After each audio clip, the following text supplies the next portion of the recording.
I found 25 facts you didn't know about Doctor Strange in the Multiverse of Madness. Immediately, we're introduced to Xochitl Gomez, who portrays new addition to the MCU, Chavez. Who, if you didn't know, was a part of the LGBT community in the original comics. And that's given a nod to in the films by the small pride pin seen on her jacket throughout the film. I already had high hopes going into this film, knowing that the legend himself, Sam Raimi, was directing. He's been out of the superhero game for nearly 20 years, but he gave us the original Spider-Man trilogy and even mentioned Doctor Strange back in Spider-Man 2. Doctor Strange. That's pretty good, but it's taken. Hijacking Christine Palmer's wedding, chasing after Chavez is Gargantos, a giant-eyed octopus creature that we later find is sent by Scarlet Witch. It will be the Scarlet Witch. You were probably so focused on the fighting and action that you didn't notice the giant eye is actually a scan of Elizabeth Olsen's eye, foreshadowing that it was her that sent the creature. During the fight, we see the wedding guests watch from afar on the balcony.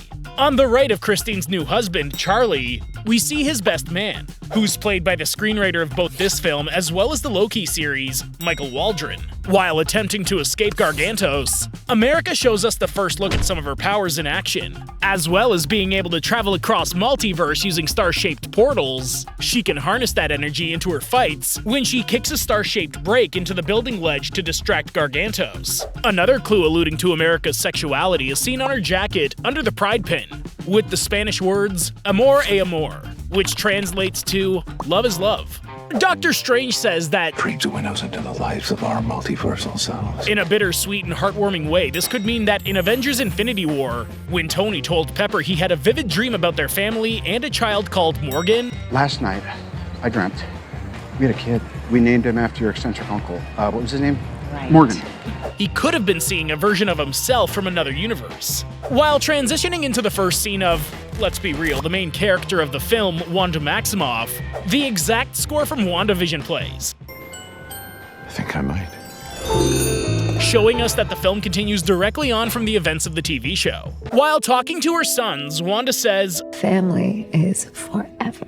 We could never truly leave each other, even if we tried." These lines were taken straight from the heartbreaking final episode of WandaVision before she says her final goodbyes to the town and family she created. A family is forever. We could never truly leave each other, even if we tried. We even saw that in the post-credits scene of WandaVision, while casting spells and hearing her sons' voices. Wanda had already begun to be corrupted by the Darkhold, again foreshadowing the events of this movie.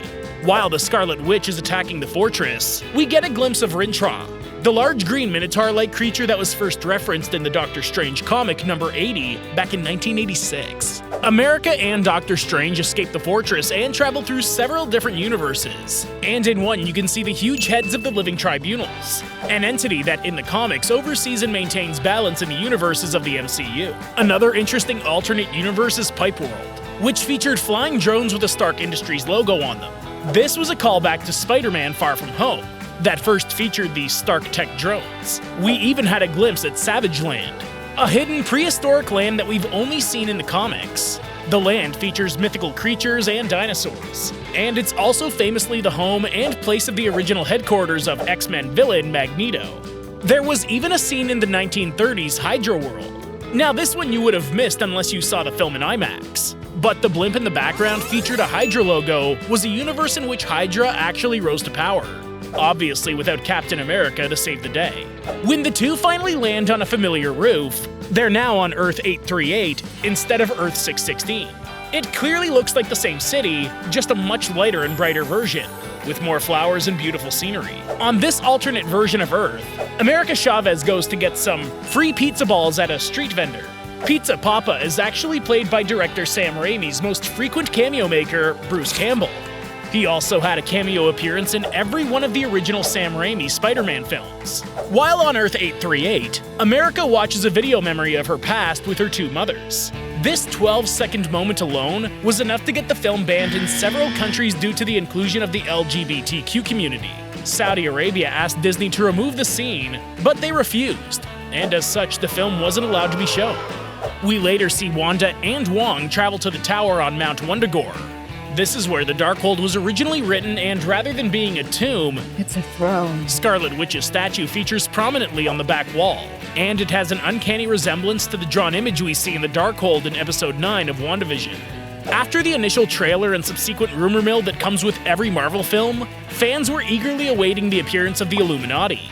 And halfway through the film, Carl Mordo introduces us to the group that made their first appearance in the comics first in 2005. The group consists of Professor X, Reed Richards, Black Bolt, Captain Carter, and Maria Rambeau. It was, however, a short-lived introduction after, well, you know, Wanda handed their asses to them. Before his gruesome demise, Charles Xavier attempts to help Wanda by getting into her mind. We see him stand in front of a door that clearly resembles the door Wanda walked through in WandaVision to get to her childhood home, the one that was blown up by a Stark's Industry missile.